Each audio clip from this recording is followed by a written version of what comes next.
All right, Charles fans and Cardano fans, we got to have a little talk about Cardano and Charles and his leadership. Getting very disillusioned with his leadership, and I think a lot of you Cardano people are getting very disillusioned by his leadership as well. And maybe, since we actually have the voting, it's time to vote his ass out of the leadership and get someone in there. Yes, I know, he is the face of the franchise, and he's a little cult-like following behind him. But under his leadership, Cardano has gone nowhere. I mean, obviously, part of that is because of the Cardano Foundation's fault and not his fault, but he hasn't really made it any better. Last bull run, it was good. His marketing was pretty good for that time. And also we got Shelley, Gauguin, and parts of Basho and Voltaire, and we were able to keep up with the other, big smart contract chains. Well, now we've fallen behind the big ones because after you get all that, you have to get liquidity, scaling, and UI, also users. And we have got none of that. Now, I'm still a big fan of SNEC, but I am advocating for SNEC to go multi-chain and not just stay on Cardano, because I think staying on Cardano will actually hamper SNEC's ability to pump and progress.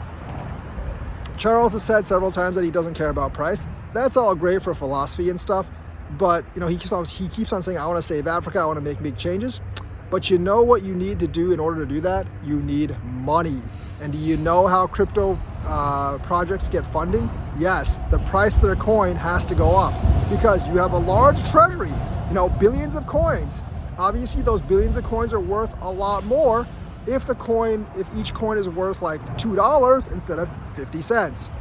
That's the main reason why Ripple cares about how much XRP is worth. It's not because they're actually using XRP to do anything right now, because no one's using that coin, but the more XRP is worth, the more they can sell it for and acquire other assets. How do you think they got billions of dollars for purchase Hidden Road?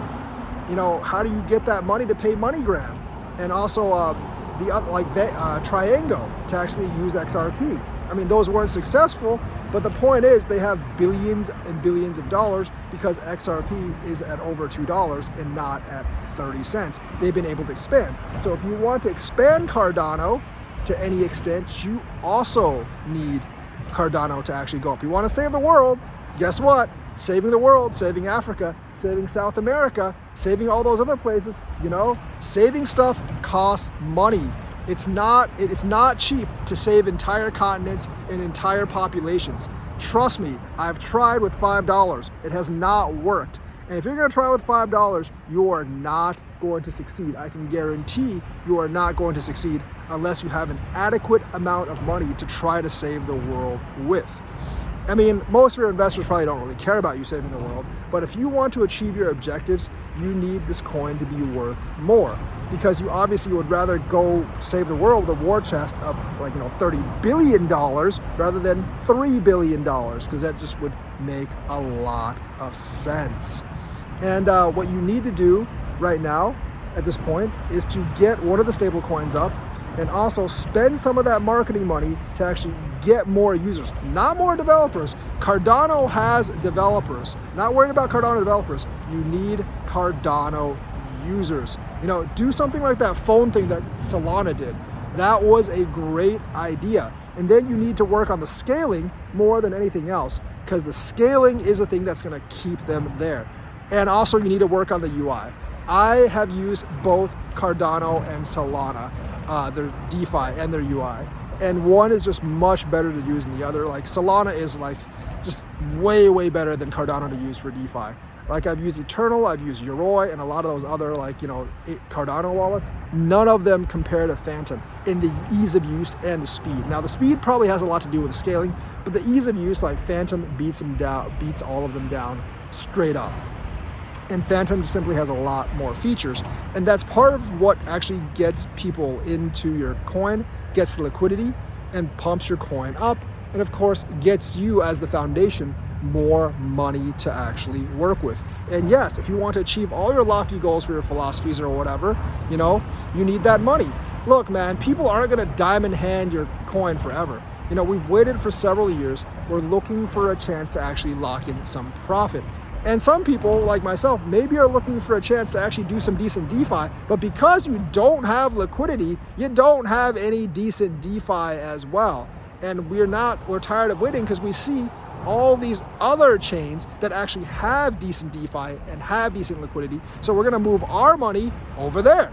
We're not gonna stay with Cardano. Aside from my snack investment, I would rather get like Solana or BNB right now, possibly Base, or in Aerodrome or something like that, because those are actually just much better to use. They have more liquidity, they have more users, they have more pairs for me to actually yield farm with. There's just a lot more options, and I would rather play with that than with Cardano if I were to get into that market. And therefore, you are losing investors, you're losing users to those ecosystems. Remember, you've got to stop thinking that you're operating in a vacuum. You are not operating in a vacuum. You're operating in a competitive environment with several other blockchains that have just as many features as you do. I know you make a big deal about the EUTXO versus UTXO. Guess what? No one gives a crap. I mean, like, people are looking for, ease of use, speed of use, cheapness, and of course, they're looking for scale and like how many yield pairs options there are to actually yield farm. And if you don't have that, you're going to lose to the other chains. The price of the coin is not going to go up, which is actually like bad for your ambitions to save the world, because once again, you don't have money to save the world, and saving the world is not free. Yes, you're not Captain Planet, you don't have superpowers, and you can't save the world by that method. You are a regular human being, Charles. Like, you got to realize that point. Since you're not Captain Planet and you don't have superpowers and you're a regular human being, you need money to save the world. And if you don't have money, you are not going to be very good at saving the world. So whether it's your lofty goals or people that just want to make a profit, the goals are pretty similar for the two sides. Because without that coin going up, you're not going to have many means. I know you've been bitching about how people are not diamond handing and holding your coin and selling in like a bear market, but people are supposed to sell in a bear market. They're not going to diamond hand your coin forever because that's stupid. We don't want to round trip.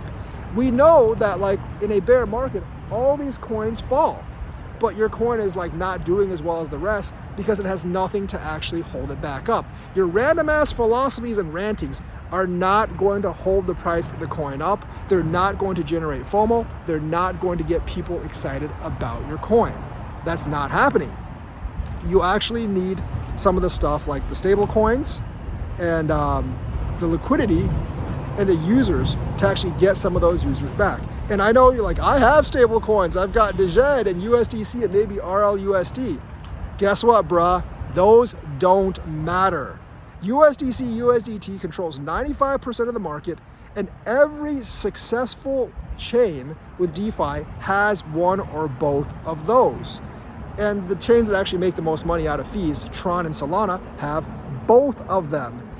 It's not that like it's a guaranteed success if you have one or the other or both, but it gives you a chance to be successful. And we need that chance for Cardano to be successful because that's kind of what we're banking on. Like without those, you don't even have a chance. With those, you have a chance. You have a chance to compete and to attract users. Attracts users, gets more volume, gets your coin to be worth more money. You have more money to try to save the world with. Because right now, you don't have a lot of money to save the world with because Cardano's at like 50 something cents. If Cardano was at like $3, you'd have 6 times the money to save the world with, and that's a lot of more lives you can save. So like it kind of all blends together, all right? And I don't really know, for those of you that are listening, whether you're Charles fans or not, he is not doing the right things. In fact, I don't even really know what he's doing right now because the kind of marketing and AMA marketing only goes so far. Developing the phone, getting USDC, USDT, that's the way to go. And I know it might not be Charles's fault that Jeremy Aller doesn't like Cardano. It might be the Cardano Foundation's fault. At this point, I don't care whose fault it is. You need to go send someone over there or go over there yourself and make up. Because trust me, it's not them that needs you, it's you that needs them. Tether and US Circle do not need you. They have 20 networks that will broadcast their coin. It's you that need them because you need the liquidity and because the other 50 stablecoins are completely and utterly irrelevant in the market. So do what needs to be done, lift Cardano back up, get that liquidity, get those stable coins, get that scaling back in, get a better UI, get some promotion, and we can be on our way, all right? All right, for you Cardano users, let me see if you agree with me. Like and subscribe, hit that bell notifications button, and I will see you guys later.